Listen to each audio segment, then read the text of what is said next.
Sí. Buenos días, bienvenido a nuestra entrevista. Estamos en el 18 de marzo de 2024 en el Museo Joaquín Sorolla. Estoy con el director del Museo Joaquín Sorolla, Enrique Barrera. El año pasado, 2023, fue el centenario del fallecimiento del pintor legendario valenciano. Por este motivo, tuvo muchos programas para homenajear al pintor Joaquín Sorolla. Y por ese motivo, ahora hemos tenido una suerte de estar con él, así que intento sacar algunas palabras de su propia boca para acercamiento del arte de Joaquín Sorolla. Encantado de conocerle y muchas gracias por venir hoy. Muchas gracias, buenos días y gracias por su interés.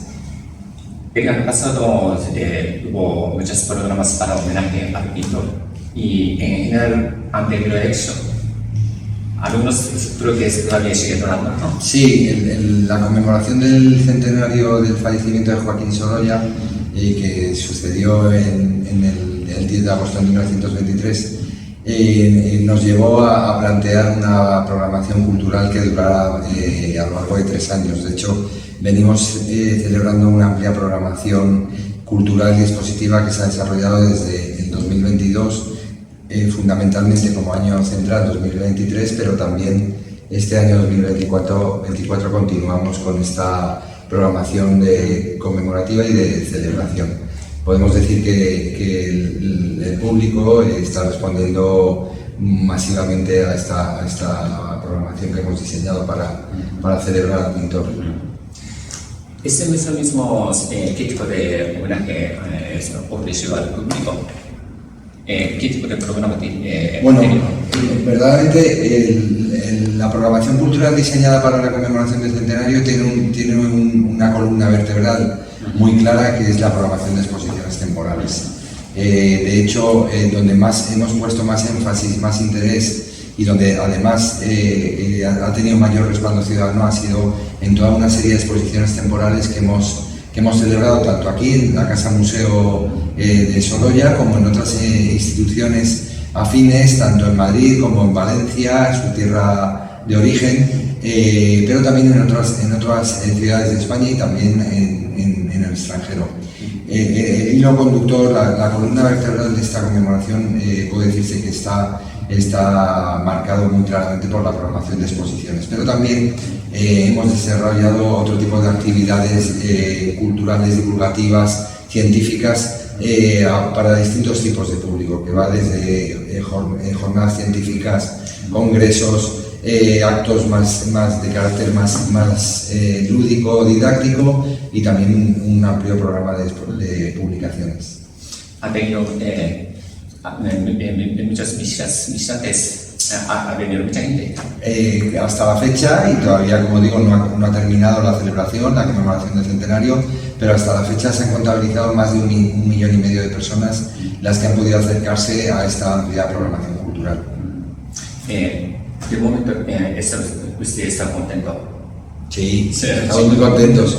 El trabajo por parte de todos los técnicos del Museo Sorolla y de la propia Fundación Museo Sorolla ha sido muy ambicioso, extenuante en ocasiones, pero hemos de reconocer que ha tenido el respaldo del público, con lo cual eso nos llena de satisfacción. Bueno, estamos en el Museo Sorolla, así que por favor explícanos el concepto de organización de las salas del Museo de Joaquín Sorolla, desde la primera sala que hay. Bueno, visitar el Museo Sorolla es visitar la casa donde vivió y trabajó Joaquín Sorolla y su familia, ¿no? Su esposa Clotilde y sus 3 hijos, María, Joaquín y Elena. Por lo tanto, estamos en una tipología específica del museo, que es una casa museo. Mantenemos la magia del lugar, quiero decir que aquí se custodia la mayor colección de obra de Joaquín Sorolla que existe, pero también se custodia la casa tal y como la habitó el pintor y su familia. Por lo tanto, combinamos esa experiencia sensorial, de patrimonio material e inmaterial que supone penetrar en un espacio de intimidad en la casa de un pintor tal y como él y su familia la dejaron, ¿no? Y tiene este componente mágico de una experiencia casi inmersiva a la casa. La visita al Museo Sorolla se compone de 3 espacios diferenciados y muy significativos. Por un lado están los jardines de la que rodean la casa. Son 4 jardines que diseñó el propio pintor, el propio Joaquín Sorolla, inspirándose en buena parte en los jardines del Alcázar de Sevilla y de la Alhambra de Granada. Son, como digo, jardines diseñados por el propio pintor Sorolla y que envuelven la residencia y los estudios de pintura. Son 4 espacios diferenciados que se distribuyen a lo largo de lo que es la vivienda. Después tenemos los 3 estudios taller, los 3 talleres de trabajo en los que Sorolla trabajó cuando trabajaba en estudio, dentro de casa, dentro de su taller, y por lo tanto contienen buena parte de lo que es el atelier, el estudio de trabajo de un pintor de finales del siglo XIX y principios del XX. Y finalmente tenemos la residencia familiar, esos espacios de intimidad doméstica y de sociabilidad familiar donde la familia Sorolla, Clotilde, Joaquín y sus hijos vivían, habitaban y recibían las visitas. Por lo tanto, son 3 espacios muy diferenciados, muy significativos y cada uno con su propia personalidad. Sobre las obras expuestas en el museo, ¿exponen en orden cronológico o de otra manera? No, se expone intentando preservar ese ambiente de intimidad y de intimidad familiar y de espacio doméstico, y por tanto el orden de las obras está también un poco claramente determinado por cómo la propia familia, cómo el propio pintor disponía las obras en las paredes. Es decir, intentamos preservar ese ambiente original gracias a un fondo de documentación fotográfica de la propia familia Sorolla que nos permite mantener la esencia original del lugar. A partir de ahí, determinadas salas sí que explican un poco la propia géneros de la pintura que practicó Sorolla y pueden guardar en algún momento un orden cronológico, pero eso se produce en la sala primera, que es una sala introductoria, por así decirlo, y luego ya el resto de salas a lo mejor o vienen tematizadas por galerías de retratos familiares o vienen caracterizadas por el propio estudio de trabajo de Sorolla y, como digo, cómo disponía en las obras cuando habitó esta casa, y el resto son espacios domésticos que guardamos esa documentación fotográfica que nos permite dejar las obras tal y como se dispusieron.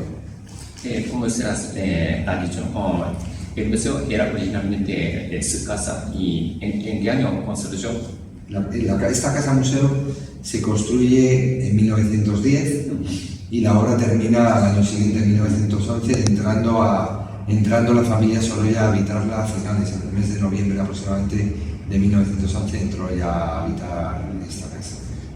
Sobre el jardín y diseño de Joaquín Sorolla mismo, pero esta casa está encargado por un arquitecto famoso. Sí, esta casa se la encarga Joaquín Sorolla a uno de los arquitectos más reputados del momento. Se trata de Enrique María Repulles y Vargas, que era un importante arquitecto de la época que había hecho edificios muy significativos, tanto en Madrid como el Palacio de la Bolsa de Madrid, o en otras ciudades como Valladolid, donde hizo el edificio del ayuntamiento, ¿no? Además había hecho también promoción de vivienda particular y Sorolla le encarga a Enrique María Repulles esta casa. Desde luego que en el interior está modificado para ser un museo, pero el exterior mantiene la imagen original. Sí, intentamos preservar en la mayor medida posible los espacios originales. Es verdad que con el paso del tiempo y el tránsito de residencia privada, familiar, a museo público, la casa tuvo que adaptarse en su arquitectura a unos determinados condicionamientos, ¿no? Y algunos espacios domésticos, algunos espacios de la residencia fueron alterados, ¿no? Ahora mismo, por ejemplo, nos encontramos en estas salas expositivas que lo que eran en origen eran los propios dormitorios de la familia Sorolla, los cuales fueron desmantelados en los años 30 para convertirlos en salas expositivas, pero gran parte de la fisonomía original de la casa se intenta preservar en la mayor medida posible. Hay una anécdota sobre casa con Joaquín Sorolla como pintor, como hombre de una familia. ¿Sí conoce alguna historia? Bueno, el hecho acontecido aquí que resulta más significativo que este centenario de fallecimiento hemos relatado en numerosas ocasiones y que puede considerarse una experiencia de vida, tenía lugar aquí, fue Sorolla falleció en agosto de 1923, pero 3 años antes, en el verano del año 20, él sufrió un accidente cerebrovascular, un ictus que le dejó incapacitado para la pintura, ¿no? Fue en el verano de 1920 fue cuando Sorolla pinta su última obra y eso tuvo lugar aquí en la casa, en los jardines. En el tercer jardín de la casa Sorolla es donde él sufrió ese accidente cerebrovascular y donde dejó inacabado ese retrato de Mabel Rick que tenemos expuesto en la sala 3 del museo. Ese es el hecho más significativo que tenemos registrado y documentado en esta casa. Bueno, ahora estamos hablando de la trayectoria de Joaquín Sorolla. ¿Y en qué año empezó su formación? Tal vez en Valencia, ¿no? Sí.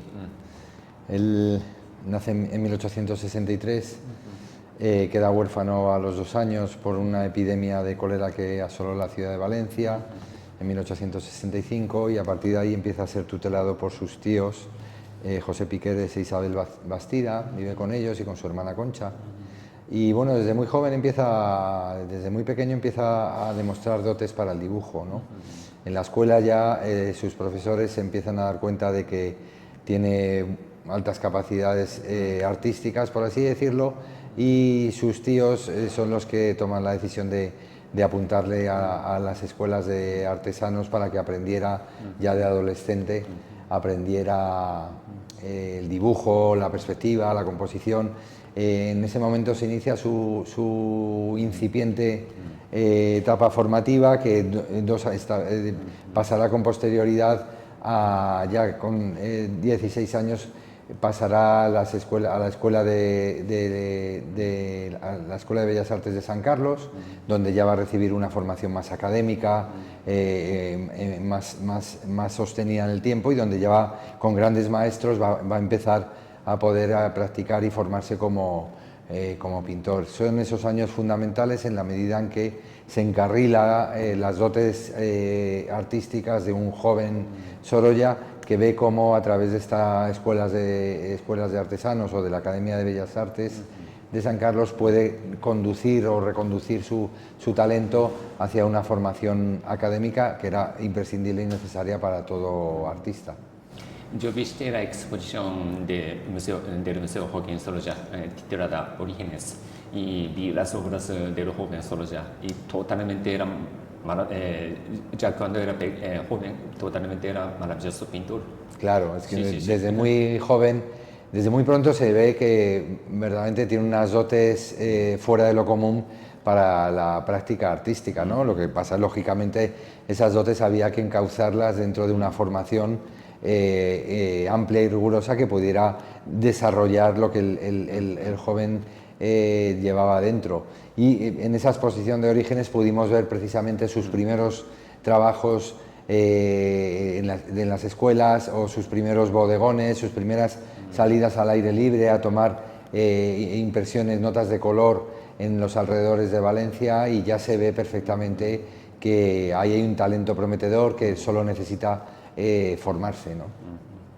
Luego, avanzando su arte, y 1882 o alrededor de ese año, vino a Madrid y llevando caballete y visitando al Museo para copiar Velázquez, para estudiar el arte, parece. Y las obras expresas en ese museo, yo veo claramente la influencia de Velázquez y hay un montón de escritos también sobre la influencia de Velázquez.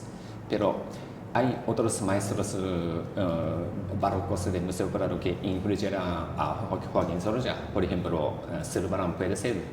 Bueno, Sorolla visita en varias ocasiones el Museo del Prado, lo hace como copista para inspirarse y tomar del natural de los grandes maestros de la escuela española esa inspiración y esas enseñanzas que le van a acompañar, porque le van a acompañar toda su vida, porque la influencia de la pintura del siglo de oro, especialmente Velázquez, se va a notar de manera clara en algunas de sus obras a lo largo de toda su trayectoria.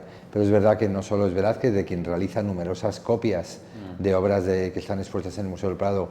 La escuela de española del barroco, Rivera y otros maestros influyeron en él. También hizo copias del Greco.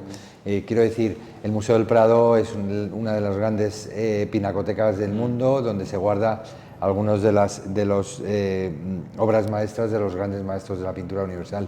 Y Sorolla bebió de ello y vivió jornadas tomando notas, apuntes y haciendo copias de obras de los grandes maestros. Por tanto, la escuela española del siglo de oro sí que tuvo una influencia importante en Sorolla.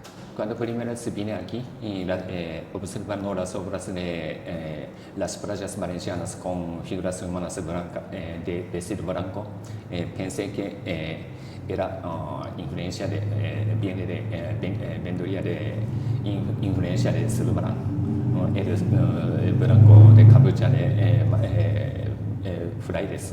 Sí, ¿no? Sí. Las telas blancas de los frailes de Zurbarán. El blanco es un color que está en toda la trayectoria de Joaquín Sorolla, desde sus años iniciales hasta sus años finales. Es un color que siempre le ha acompañado junto con otros en su paleta, pero donde alcanzó más reconocimiento, y esa paleta de blancos y grises resulta infinita en la obra de Sorolla, ¿no? Y bueno, efectivamente la Escuela Española del Arte del siglo de oro sí que pudo tener una influencia en ello. Y luego otra vez avanzando ese arte, evolucionando ese arte, y 1885 por ahí conoció otro pintor que maestro de blanco para mí, y el pintor americano Sargent. Y parece que son muy buenos amigos después de conocer, pero también tal vez serían muy rivales, ¿no? No. Bueno, la verdad es que tuvieron una relación entre ellos, intercambiaron obra incluso. Nosotros tenemos obra de Sargent que le regaló al propio Sorolla, y hace unos años se hizo una exposición aquí en Madrid, que luego fue a París, que era Sorolla Sargent. Quiero decir, esa vinculación entre ambos artistas fue ya analizada por parte de los historiadores del arte, y se puso de relieve las muchas similitudes que guardaban entre ellos. De hecho, al propio Sargent recientemente, en una exposición que se celebró en Estados Unidos el año pasado, se le llamaba con algún calificativo como el Sorolla americano. Yo visité la exposición de Museo Thyssen, la exposición anterior, el título era Sorolla Sargent. Sí. Perdón, Sargent Sorolla. Sí. Y yo vi dos mundos, los dos tratan blanco, Sí. el blanco de vestido, pero crean los mundos distintos totalmente. A la vista son parecidos, pero me transmiten de otra manera. Pero ambos pintores se incluyeron mutuamente. Yo creo que lo que les une a los dos pintores es que desde una pintura de corte naturalista quisieron avanzar y llegar hacia la modernidad. Es decir, no se conformaron con replicar modelos naturalistas de índole clásico en la pintura del momento, sino que con ello quisieron avanzar hacia una pintura moderna, una pintura que aportara y que trascendiera un poco lo hasta en ese momento conocido. Yo creo que esos son caminos que los dos transitan y a los que llegaron con éxito. Luego, como esa exposición del Museo Thyssen reflejó también hay caminos paralelos, los dos fueron dos grandes retratistas, por ejemplo, ¿no? Y hay muchas similitudes en ese ámbito, ¿no? Cada uno dentro de sus prácticas y sus peculiaridades estéticas, ¿no? Pero son, creo que dos artistas que dejaron una huella muy potente en la pintura de entre siglos. La amistad entre dos pintores duró hasta la muerte de Joaquín Sorolla. Sí, bueno, igual. Sorolla tuvo ahí relaciones. De hecho, la próxima exposición que vamos a inaugurar, la próxima exposición temporal que se inaugurará en esta primavera, una de las líneas que va a profundizar es en ese ecosistema artístico que tuvo Sorolla, donde conoció y donde se relacionó con muchos pintores de su época, y ese intercambio de obra que se produjo entre ellos, ¿no? En el que a modo de regalo los artistas intercambiaban obra, y esa exposición va a poder dedicarle una sección precisamente a ese ecosistema de pintores coetáneos a Sorolla, con lo que mantuvo relación, etcétera, y se podrá ver. Por cierto, técnicamente, Sorolla tiene fama como pintor de luminista. Sargent es impresionista. Y creo que para el público dos términos son un poco difíciles para entender. Yo es que particularmente huyo de los encasillamientos. Quiero decir que pueden ser términos que queden muy bien para realizar un análisis cronológico cultural de la historia del arte y encasillar a determinado pintor en determinado movimiento, pero no soy muy partidario de calificar y encasillar a un pintor con determinadas actitudes estéticas, por así decirlo. Yo creo que Sorolla efectivamente se le ha calificado de luminista, participa de determinados preceptos del impresionismo, y cada uno de estos pintores con sus fórmulas, con sus formulaciones y sus posturas estéticas manifiesta unas dotes artísticas únicas y que quedan encuadradas además dentro del contexto histórico y pictórico del momento, ¿no? Donde se están dando esta sucesión de corrientes y de términos estilísticos que sirven a modo de laboratorio y de análisis taxonómico, encasillar a cada autor en su movimiento. Pero yo por lo general tiendo a huir de eso, porque Sorolla en un momento determinado puede ser un pintor impresionista, y tenemos aquí obra que nos puede recordar claramente obras de los grandes pintores franceses, pero también puede ser fauvista en otras obras, puede ser más académico en otro momento, y participar por tanto de muchas corrientes múltiples a lo largo de su trayectoria artística. Los encasillamientos son al final un poco encorsetamientos que paralizan, por así decirlo, ¿no? El análisis. Muy bien. Y hay otro tema pictórico de Joaquín Sorolla. Por ejemplo, aquí este museo conserva una obra, Trata de Blancas. Y el Museo Prado también tiene una obra, aún dicen que el pescado es caro. Sí. Y el tema es obviamente denunciar el problema social. Y tenía cierto interés para la sociedad, tenía preocupación o solo estaba de moda para este tema. Bueno, el tema de la pintura social es un género que Sorolla toca en un momento determinado de su trayectoria, con obras muy emblemáticas, todas ellas. La verdad es que no realizó muchas, pero las pocas que realizó dejaron una huella muy fuerte en su trayectoria, y aquí efectivamente disponemos de algunas de ellas, como es Trata de Blancas, ¿no? Pero también está Triste Herencia, que es una obra con la que él gana el Grand Prix en la Exposición Universal de París de 1900, está Aún dicen que el pescado es caro, o la obra que está en Estados Unidos, que es Otra Margarita, ¿no? Quiero decir que hay obra de temática social que también estaba un poco determinada por las propias certámenes nacionales, que imponían un poco determinados géneros de la pintura que los artistas que querían participar de estos de estas exposiciones nacionales debían concurrir con ellos. Por lo tanto, era una temática que estaba un poco dirigida, por así decirlo, que se puso en boga en aquellos momentos, que Sorolla demostró una gran maestría y unas grandes dotes a la hora de plasmar estos temas de índole de denuncia social, pero que en un momento determinado él abandona para tocar ya avanzar en otras temáticas y géneros en su pintura. Muy bien, y tenemos tiempo limitado, así que saltando otra época y hablamos de la serie de la época final de Sorolla, Visión de España. Visión de España es en total 14 paneles y viene de encargo de Hispanic Society, una fundación fundada por H. Milton Huntington en 1911 y está en Nueva York. Sobre esta serie,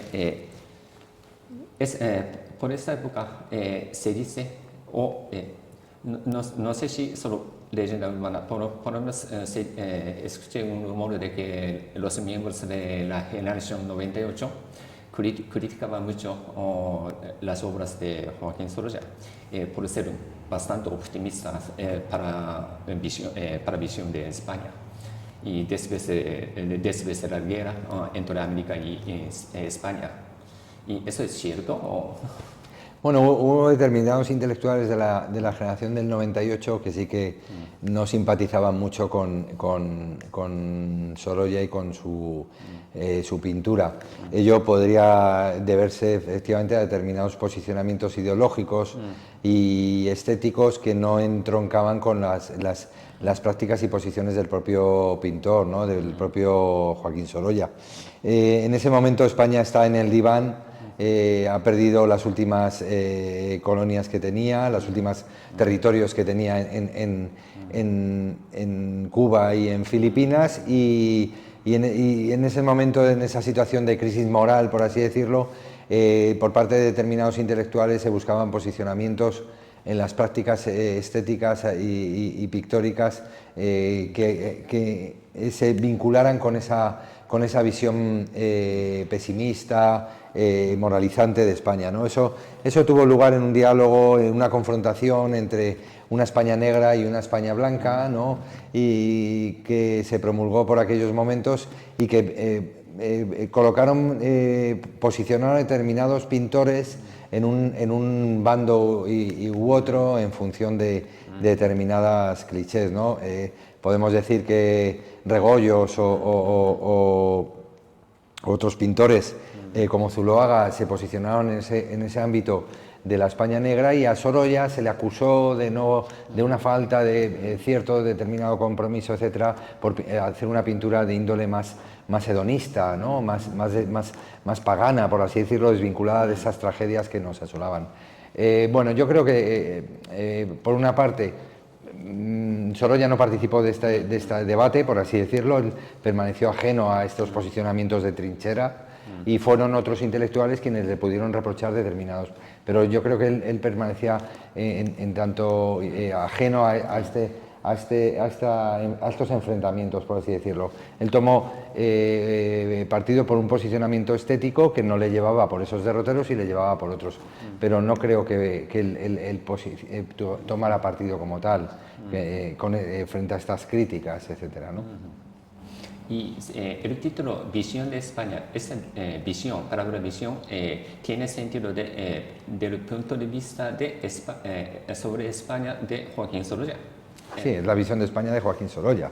Lógicamente, que es el autor al que le encomienda Archer Huntington el proyecto y que él va pergeñando y al final se encuentra cómodo con estos 14 paneles donde reproduce, representa a determinadas imágenes de la riqueza y variedad cultural de España y sus tradiciones en las distintas regiones por las que transitó el propio pintor y realizó estas maravillosas obras in situ, ¿no? Y donde podemos ver representadas determinadas regiones de la geografía española.